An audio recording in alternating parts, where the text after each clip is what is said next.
बिस्मिल्लाहिर्रहमानिर्रहीम। रसूल अकरम सल्लल्लाहु अलैहि वसल्लम सैयदना मुआज़ बिन जबल रज़ी अल्लाह ताला अन्हो को यमन की तरफ रवाना फरमा रहे थे। तब आप सल्लल्लाहु अलैहि वसल्लम ने फरमाया कि मुमकिन है इस साल के बाद तुम मुझे ना मिल सको और शायद तुम मेरी इस मस्जिद और मेरी कब्र से गुजरो। ये सुनना था कि सैयदना मुआज़ ज़ारो कतार रोने लग गए। इस दौरान आप सल्लल्लाहु अलैहि वसल्लम ने मदीना की तरफ रुख अनवर किया और फरमाया, बेशक सबसे ज़्यादा मुझसे करीब तर मुत्तकी लोग होंगे, वो जो भी हों और जहाँ भी हों।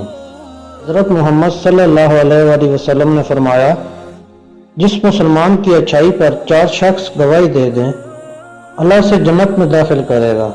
हमने कहा, और अगर 3 गवाही दें? आप सल्लल्लाहु अलैहि वसल्लम ने फरमाया कि 3 पर भी। और हमने पूछा, और अगर 2 मुसलमान गवाही दें? आप सल्लल्लाहु अलैहि वसल्लम ने फरमाया कि 2 पर भी।